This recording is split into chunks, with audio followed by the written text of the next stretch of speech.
Hello, my name is Toni Gist, and today we're going to be discussing Food Science 101 with the focus of farm to table. So let's talk about a little history. History of vegetables. It's like, wow, I don't even know what that means, but literally, originally vegetables were not grown, but more so gathered. So new evidence suggests that the first humans started growing vegetables between 8,000 and 9,000 BC. The evidence came from early Israel and near the Mediterranean Sea through Turkey. So very fertile soil. The age of the Roman Empire saw the greatest progress in growing vegetables with the invention of greenhouses. And greenhouses were made approximately 30 years after the birth of Christ and were made with sheets of mica. So not glass like we currently have, or plastic, obviously. Marco Polo brought back information about horticulture from China, allowing Europe to progress further in agriculture. So let's talk about vegetables in modern times. Today, many different types of vegetables are grown all over the world. New advancements allow for fruits such as bananas and vegetables not to spoil when shipped long distances. And certain vegetables are now able to survive in colder temperatures. So we're getting somewhere, even further than we were even 50 or 100 years ago. Home gardening was used mainly for families to produce very fresh produce. So a lot of times in today's agricultural world, the individuals who are doing the home gardening are people who do have the time, money, and land resources. Specifications for canned vegetables include small size, high quality, and uniformity if you were to buy these canned vegetables in the store itself. And processed vegetables in their native form attempt to have a taste, smell, and appearance like the fresh product, and good storage ability. So that's why you might find frozen fruits or vegetables that are trying to imitate that native form as best they can. And we get to choose from a variety of different plant stuffs. Vegetables that people consume come in so many different forms, from the garden, canned fruits or vegetables, or even in a store produce section. Canned vegetables, for example, offer a much longer shelf life than their fresh counterparts straight from the garden. And if you're someone who's wanting to decide, why are people choosing certain fruits or vegetables? Flavor and texture are driving forces behind the consumption or the avoidance of specific vegetables. For example, the bitter taste or unique texture of many vegetables can create a barrier for people to consuming those vegetables. So let's make some garden vegetable soup. The ingredients are olive oil, leeks, garlic, salt, carrots, potatoes, green beans, chicken or vegetable broth, tomatoes, corn, ground black pepper, parsley, and some freshly squeezed lemon juice.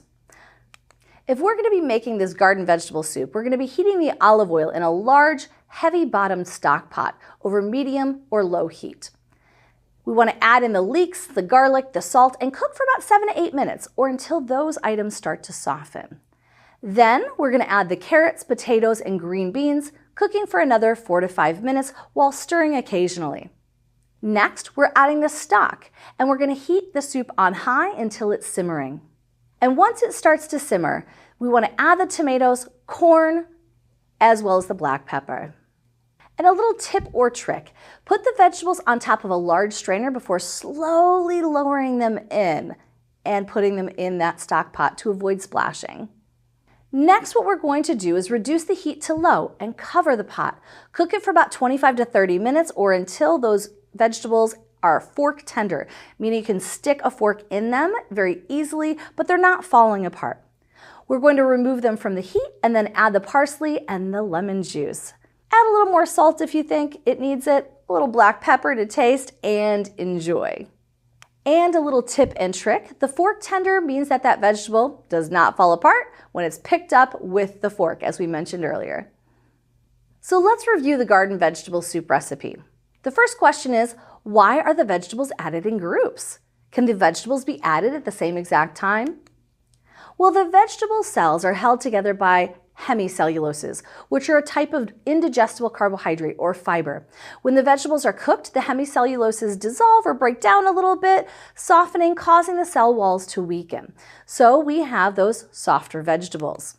What we want to do is cook them in the order that allows for the the most desirable texture, because some vegetables have a higher amount of hemicellulose compared to others, which means they need a longer time to soften.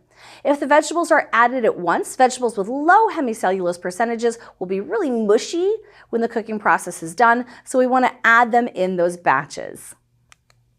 Also, why is the lemon juice added just before the soup is served? Well, with the hemicelluloses, they're insoluble in the presence of too much acid, meaning that the hemicelluloses themselves won't soften as well if the lemon is added earlier. The presence of lemon juice would hinder that process. Additionally, if we're adding the lemon juice closer to the end, we can actually retain more of the ascorbic acid or vitamin C and have better health, as well as certain vitamin mineral absorptions increase in the presence of that ascorbic acid. So let's talk about the chemistry, canned versus frozen vegetables. With canned and frozen vegetables, both types of vegetables often start out equally nutritious. For the processing of the food is going to determine that nutrient content. So how is it processed? Canning requires a little additional processing, and so canned vegetables can be a little bit less nutrient dense than frozen vegetables because of that heat and potentially some additives or brine that is in that canned vegetable itself. Like I mentioned, heat processing in water can compromise key vitamins that are water soluble, such as vitamin C or the B vitamins themselves. And multiple studies show that frozen vegetables actually have equal or potentially even elevated amounts of many vitamins and minerals compared to their fresh counterparts or their canned counterparts.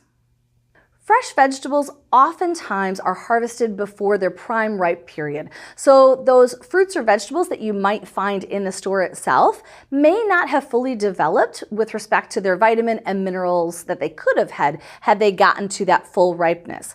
Frozen and canned vegetables, on the flip side, are harvested when ripe. Therefore, they can potentially be more nutritious.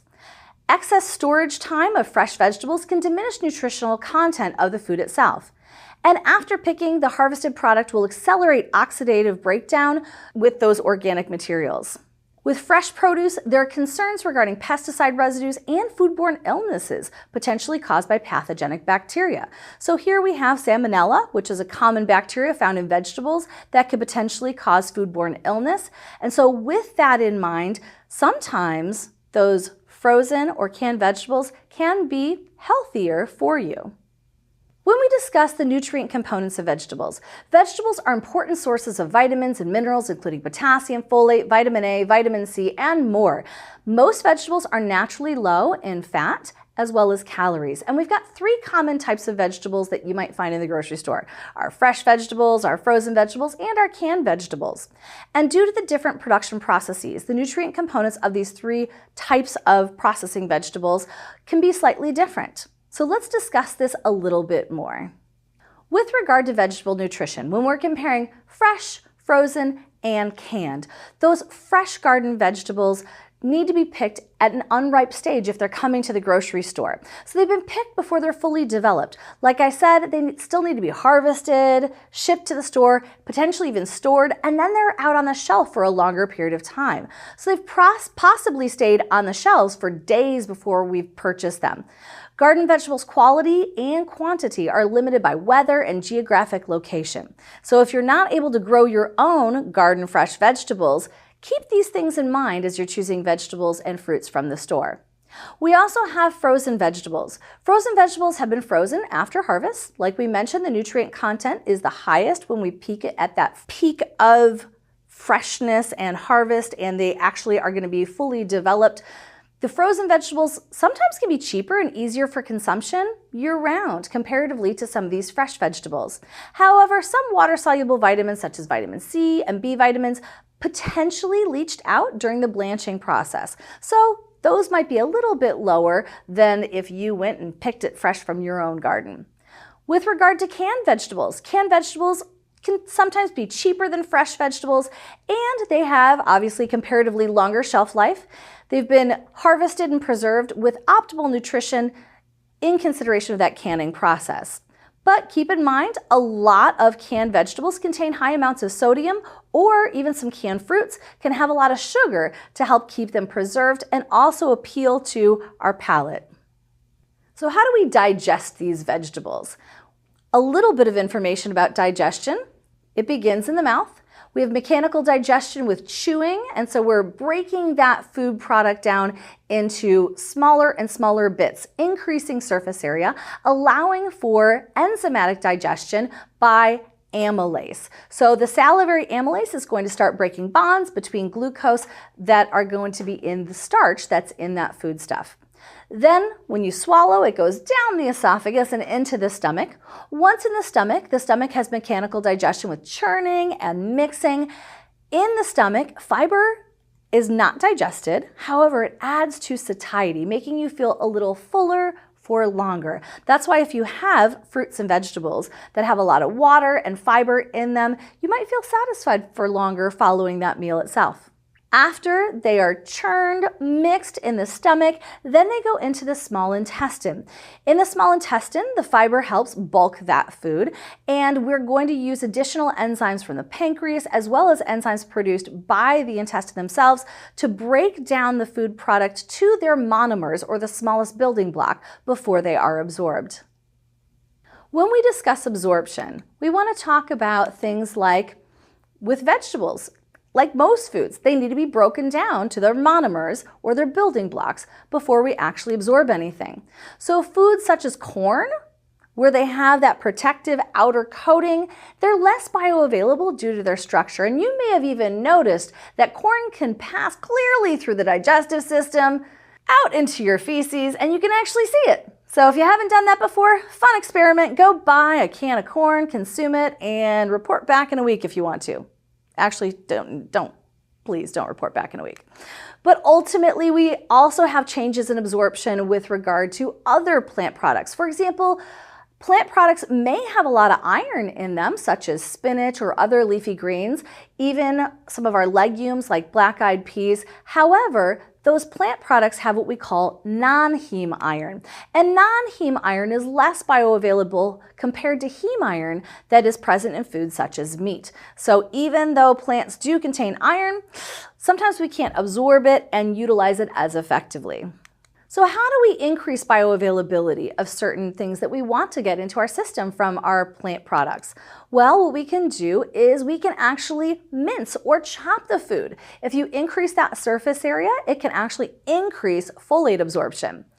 So if you have something like a spinach salad, if you're wanting to, again, chop it into smaller bits or spend more time chewing it, you can actually increase bioavailability. Who knew? Also, if you are a vegetarian and you want to increase non-heme iron absorption in your foods, such as nuts, beans, veggies, what you can do is you can actually consume them with additional vitamin C. So if you have a salad, you can squeeze some lemon juice on top of that salad and it will actually increase the absorption of that non-heme iron.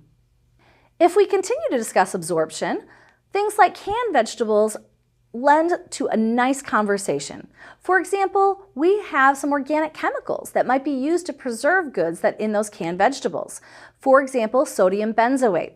So that can actually be absorbed and increase the sodium content in our bloodstream. With the absorption properties of sodium benzoate, it does have a very rapid 100% absorption from the gastrointestinal tract into the bloodstream itself. We could also have some dermal absorption kind of in our mouth, again, in other places as well. So when we absorb that sodium benzoate, it actually metabolizes to the hippochloric acid, and this can actually be quickly secreted through the urine itself. So even though it might temporarily increase the sodium that's present in your bloodstream, it can actually be urinated out if you consume enough water and flush it out of your system. So with vegetables, we want to talk about the water activity.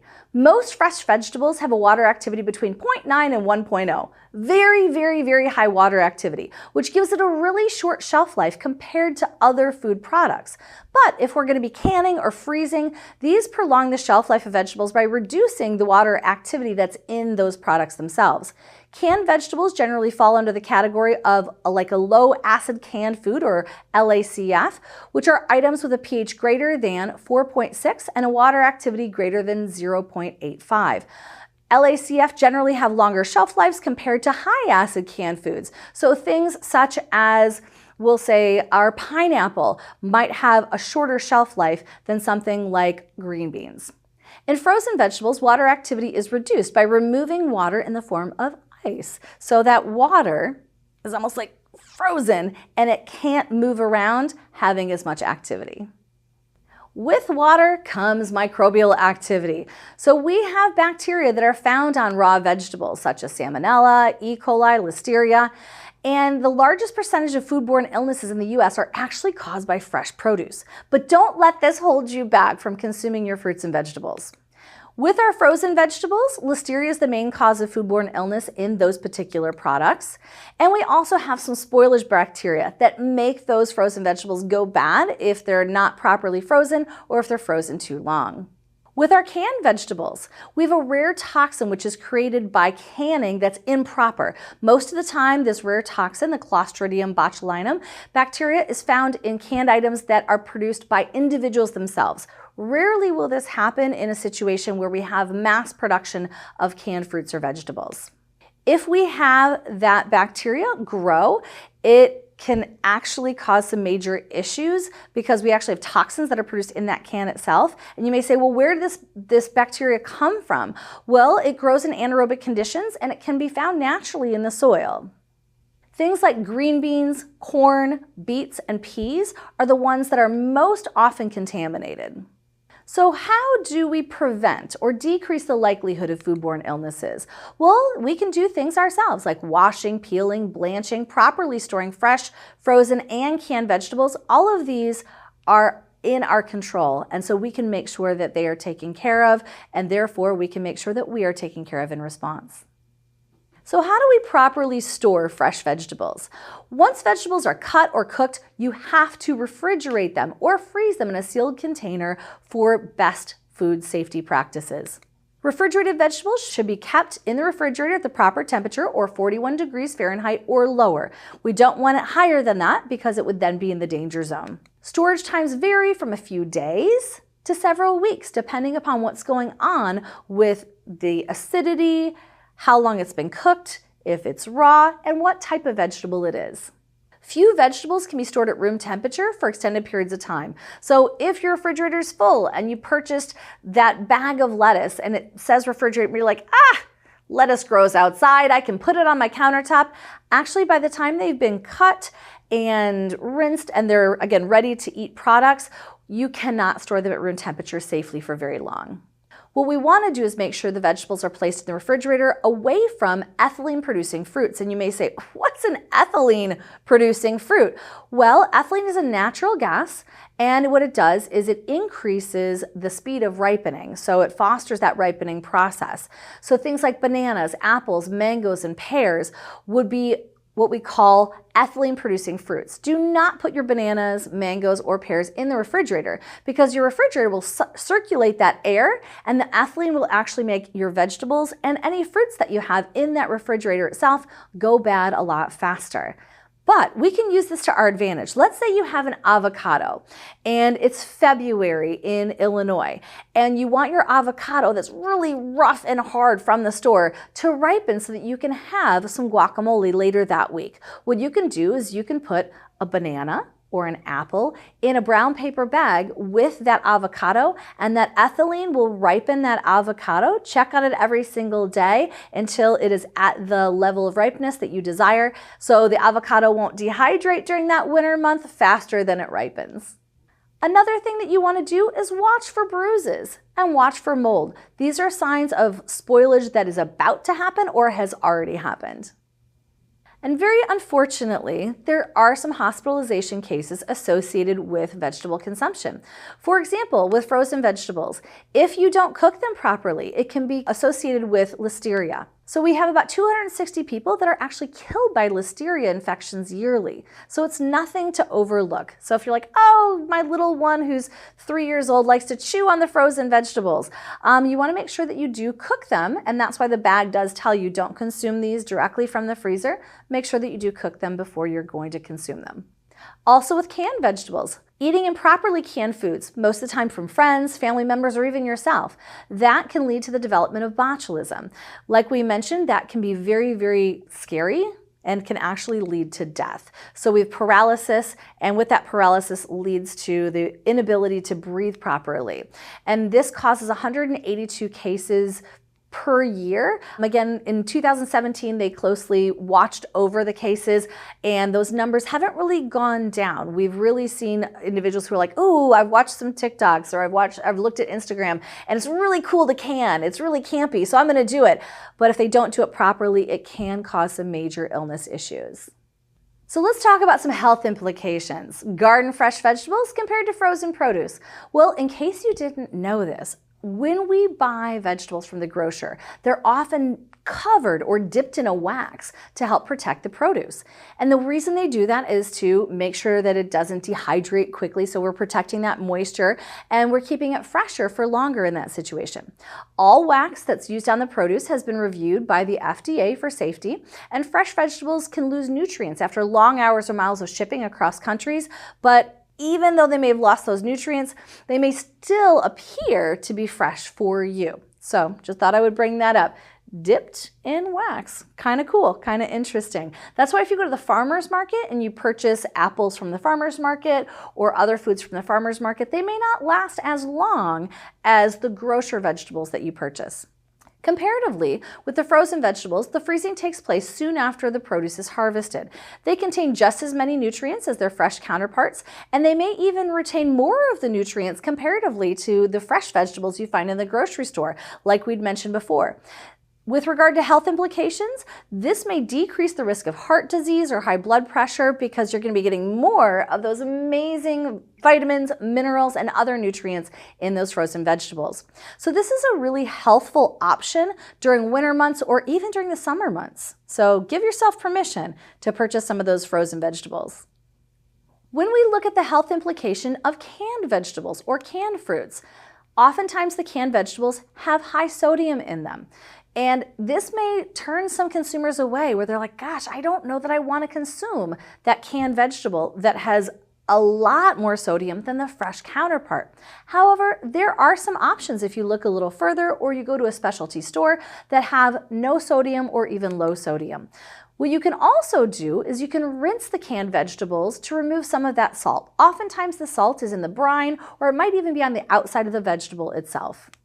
By canning at prime ripeness, these canned vegetables provide the body with just as many nutrients found in fresh produce a lot of the time. Not always, but a lot of the time.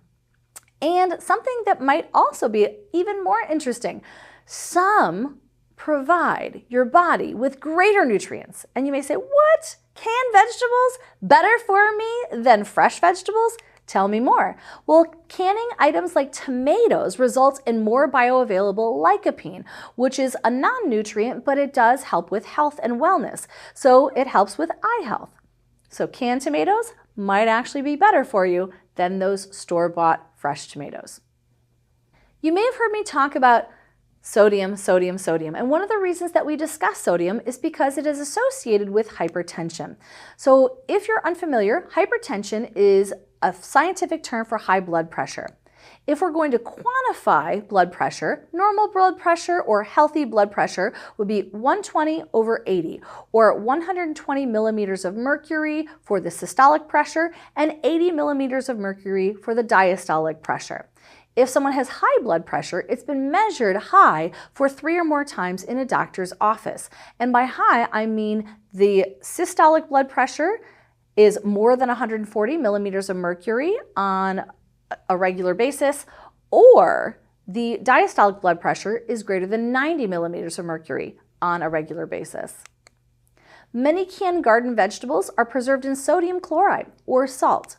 And when the salt is excreted, it's followed by the water that's in your blood. So in a situation where we're consuming, again, a lot of sodium, we have water retention, we have an increase in blood pressure, then we have the salt and water excreted. And so with that situation, we have a flux of water and electrolytes that does put a stress or a strain on that blood vessel that's inside your system. So we don't necessarily want to have, again, a lot of salts, high blood pressure, then all of a sudden you're urinating it out, and then we see the blood pressure go down. And so we have this, oscillating blood pressure, which isn't necessarily the best for your overall health and well-being. So if you're consuming foods that are higher in sodium, we have an increase in that water retention, as we mentioned, and gaining this volume puts a greater load on your heart, which could weaken it in the long run, along with weakening your vessels. A point of conversation are pesticide and herbicide use in vegetables. So pesticides and herbicides are used to do several things. First, they help control diseases in the plants themselves. They also control insect and weeds that are going to be around those plants. Additionally, farmers have reported an increase in harvest with regard to the use of these pesticides and herbicides, so this is definitely a benefit for them.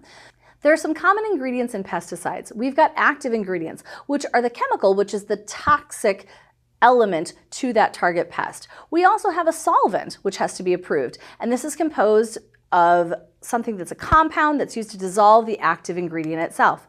We also have emulsifiers at times, and these are their soaps or chemicals that will allow an oil and water to mix, because sometimes with our herbicides or pesticides, we need to have that emulsification.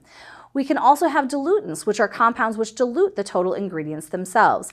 And we have a synergist, which might be a chemical that increases the activity of that active ingredient. And so collectively with all of these things, we also have something that's a spreader, which can make the chemicals stick to the plant itself or the weeds or the ground. So ultimately we have a variety of different things that are components of these pesticides or herbicides. Every single one of these items has to be approved for use on your foods themselves. And like I said, they can increase harvest and yield, therefore decreasing the cost to you as a consumer.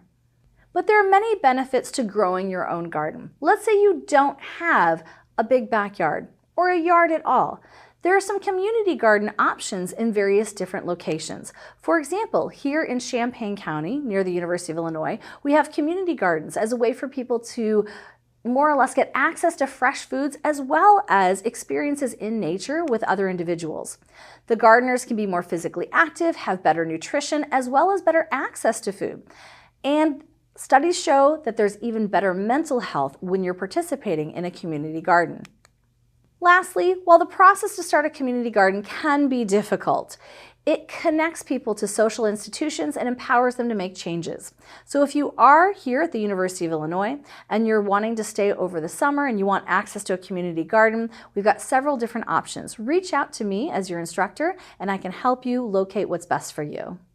So what is the future of garden vegetables? Seems like a strange question. However, we're going to be using more biotechnology. So we're going to be using things like CRISPR, which is a form of gene editing to make better food products. We're going to make new versions of already existing vegetables. So we'll have different types of kale, different types of lettuce that are going to allow for better nutrition, an increase in yield, as well as different properties that you might enjoy a little bit better than the traditional kale or lettuce. We might even be breeding vegetables to be more resistant to spoilage. More vegetables are likely to hit the market.